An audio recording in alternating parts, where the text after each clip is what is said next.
What is going on, ladies and gentlemen? My name is NGS. Thank you so much for clicking on the video. I just got back in from the first of the impending onslaught of comic book movies this year. The first in a major tidal wave of superhero films of 2016. And I'm, of course, talking about the Merc with the Mouth, Deadpool. Just got back from the theater, and I'm going to be giving you guys my raw, off-the-cuff reactions to the latest movie based off a Marvel property. So much so that I really didn't even have a chance to get dressed into proper night attire. I don't even have my PJs on. I'm still rocking my Adidas D-Rose shoes right now, bro. So we're just going to slip out of this, and we're going to get into something a little bit more comfortable. And by that, I just mean taking off my jacket. For those of you guys who peeped it, yes, I'm rocking the Logic Incredible True Story t-shirt. If you guys listen to the album, comment down below. But this video is not to talk about Logic. We're here to talk about Deadpool. And keeping 100% honest with y'all, I was not really looking forward to this movie. And by not looking forward to it, I know a lot of you guys are assuming that, oh, that means you hated this movie. You thought this movie was gonna suck, right? No, I just had no expectations for it. And I think I can attribute that to the fact that I'm not a big fan of the Deadpool character. Deadpool, even at his best, with some of the best stories that people have recommended I check out, I never saw the hype behind him. Deadpool to me is the most overrated comic book character next to Batman. In some cases even more so. Because where Batman differs from Deadpool, Batman, while his fanboys are batshit insane and they will find a way to use prep time to their advantage, Batman has a lot of depth. He has a lot of incredible stories behind him. Deadpool, on the other hand, even at his best, I never saw the appeal. The majority of people I know who enjoy Deadpool, they like it for the fact that, oh my god, he's this raunchy anti-hero, and he's over here decapitating people, and he's swearing, and he's cussing, and chimichangas, man, chimichangas. To me, that's not really an interesting character. It just isn't. Especially considering the fact that Marvel has been yanking him as of late. It just really never appealed to me. But you know what? I saw a couple trailers for this movie, and I'm like, okay, this actually looks kind of interesting. And after seeing the film, yeah, Deadpool was a very decent movie.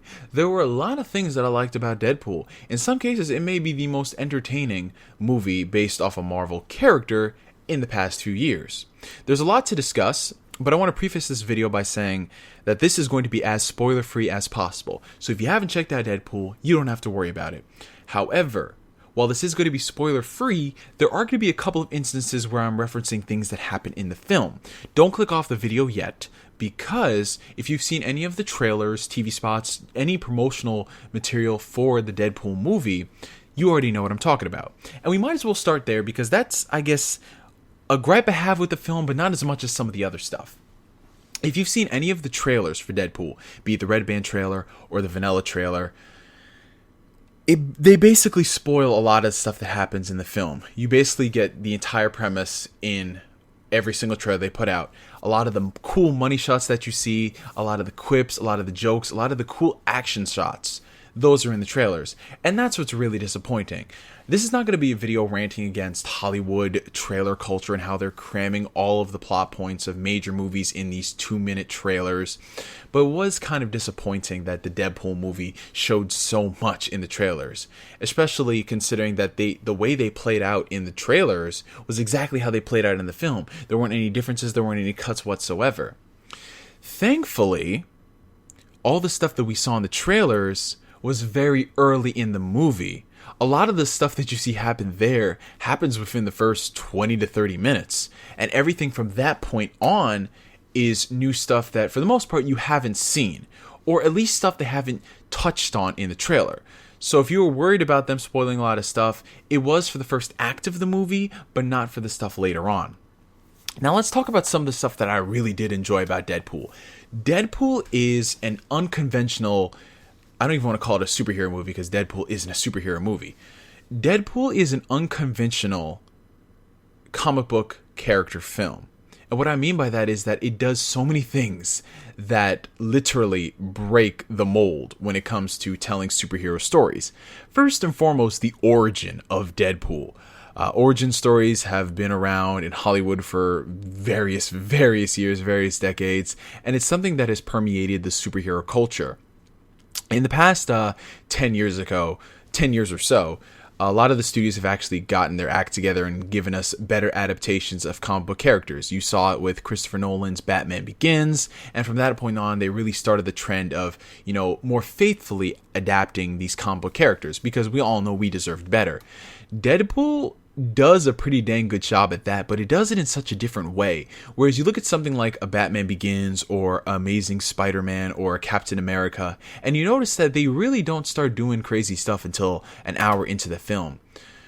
Not with Deadpool. Deadpool just starts you straight off into the action. What you saw in that trailer, the first trailer for Deadpool, yeah, that's where the movie begins. And from that point on, it shows you the origin story through various flashbacks. You hear flashbacks and you're like, okay, this is seriously going to be contrived. Like, really? They're using flashbacks just so they can make it unconventional? Well, not really. Deadpool actually lends himself well to a lot of the changes that they make in this movie. If this was any other superhero movie, it would not work as well as it does in this one. And by that, I'm referencing to the fact that Deadpool breaks the fourth wall. If you're a fan of the character, you know he does this. He occasionally interacts with the viewers. He'll stop the camera for a second and make light of what's happening on screen. And he does that to tell the origin story. And what was really cool about the origin story is that while it is, a good chunk of the movie, it's split up from certain sections. Like the opening part of the movie will be the stuff you saw in the trailer. Then it will jump into the origin story. Then it will go back into the stuff you saw before, and then it would go back to the origin and continue on. This may sound a bit disjarring to a lot of people because, hey, it sounds like it, right? But it flows very well in this film, that it's not like sudden jump cuts here and there and that. It works really, really well. And that's something I really do want to commend the makers of the film on when it comes to the origin story. It is very emotional. It actually made me care for the character of Wade Wilson. Now, full disclosure for those of you guys who don't know anything about the Deadpool character, Deadpool is a very raunchy individual. Wade Wilson is Wade Wilson, Deadpool is Deadpool. They're the same person at the end of the day. And some of the stuff that you see in this movie, it may seem like they're trying to abuse the R rating, because let's be honest, the fact that they're able to do an R-rated superhero movie where they can do as much crazy stuff as they can, they would, abuse the heck out of it. And that's where we get into the humor aspect of the Deadpool film. A lot of the humor is kind of hit and miss. And by hit and miss, I mean, they're going for the gratuitous F-bombs. They're going for, saying shit and cockfucker and this and that.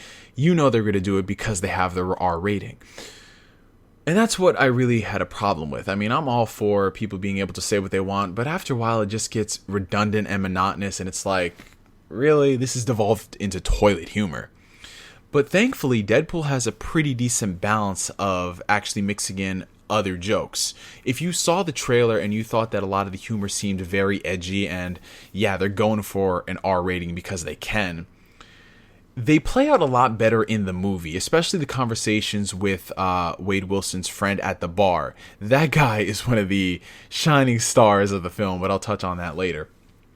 If you're seeing the humor in the trailer and you're not really feeling it, the movie does a better job on it. You might not be sold on it by the end of the film, but it is better in the long run as opposed to what you saw in the trailer. And there's a lot of genuine humor in this movie that when it hits, oh my god, it strikes gold. There's a lot of humor with the fourth wall, of course, with the Deadpool character. There's a lot of meta jokes in there towards Ryan Reynolds and his past failures, from Green Lantern to Barakapool. They even cracked a Blade joke in there. Like, there's a lot of stuff in here that is referencing the fact that this movie had so many production problems, and a lot of the fans were hoping that this movie was going to be good. So it's very self-aware of what it's doing. It knows what it is. It knows that it's not taking itself 100% super seriously. That's a really awesome part, because it lends itself well. Because we know the character of Deadpool, and Deadpool knows the character of Deadpool. So when you have both people on the same page, it's kind of like, oh, okay, sweet, awesome, man.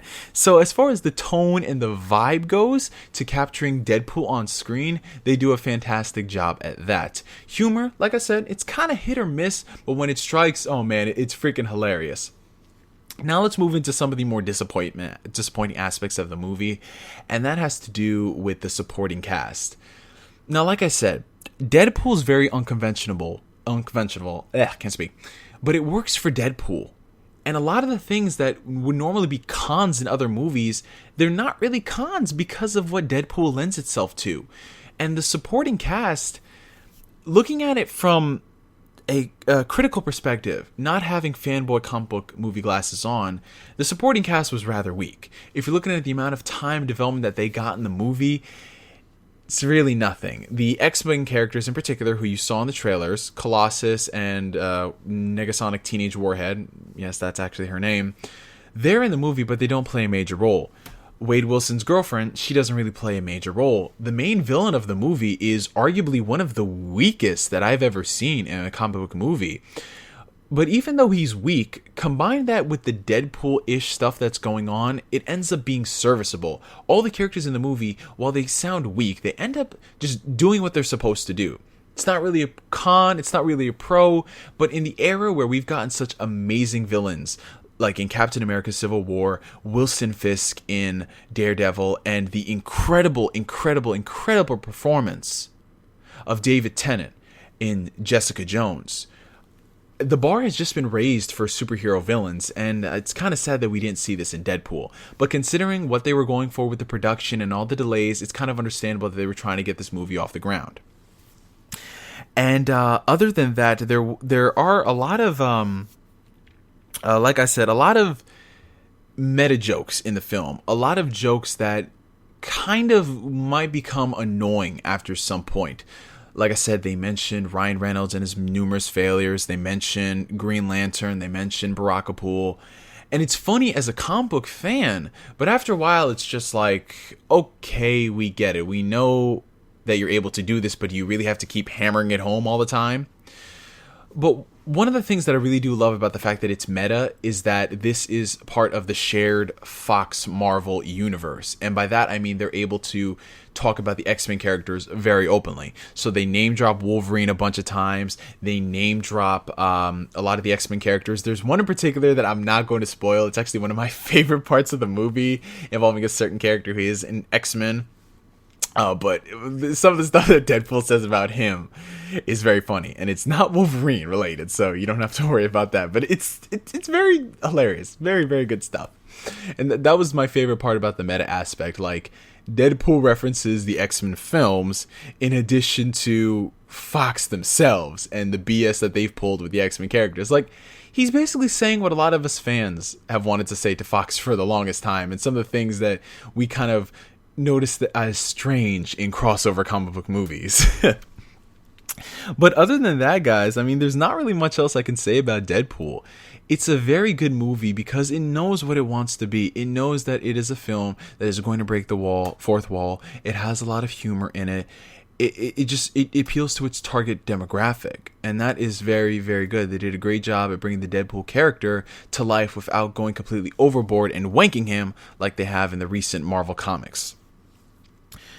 Now, while there is a lot of good for Deadpool, I will say this. And this is the biggest part that is going to make or break this franchise. This movie relies on the fact that they have so many pre-established jokes. All the meta stuff that they have there, the reason why it worked so well is because it's never really been done before to this degree. I don't see this stuff really working well in a Deadpool 2. How many times are they going to reference this stuff? What can they really do? Going forward with the sequel, they're really going to have to show us some impressive stuff, because if what they're just going to show us is more of the same, I don't think I'm really going to be on board with it. Because this stuff worked in this movie, I gave it a pass because it's something that's never been done before. But going in the future, if they're just going to crack more jokes towards the X-Men or try to force a Deadpool x X-Men or a Deadpool versus Wolverine type of movie, I don't really see this franchise working out too well. It's either going to have a really crappy sequel or it's going to have a sequel that's going to blow our minds. We'll have to see. Other than that, ladies and gentlemen, I was about to say ladies and gentlepools, go see Deadpool. It gets my seal of approval. It does a lot of things right for what they're going for. But like I said, keep the negatives that I mentioned in mind when you're looking at the movie. As a fan of comic books, I am very pleased with it because we had actual fans working on it. This is how a comic book movie is supposed to be done, Bryan Singer. This is how you appeal to the fans while bringing in new folks. The people I was with, they didn't know shit about Deadpool with the exception of Latino Nerd. And they loved the movie. And I could positively say that, yeah, this is Deadpool. But some of the stuff that's been going on behind the scenes in Fox, like Fantastic and the X-Men movies, no. You can appeal to the comic book fans while bringing in new people with the character who looks as ridiculous as Deadpool, and it still works. Yes, I'm still salty at the fact that the X-Men movies are trash. Anyway, ladies and gentlemen, my name is NGS. I hope you guys enjoyed this video, and I will catch you guys later. Peace.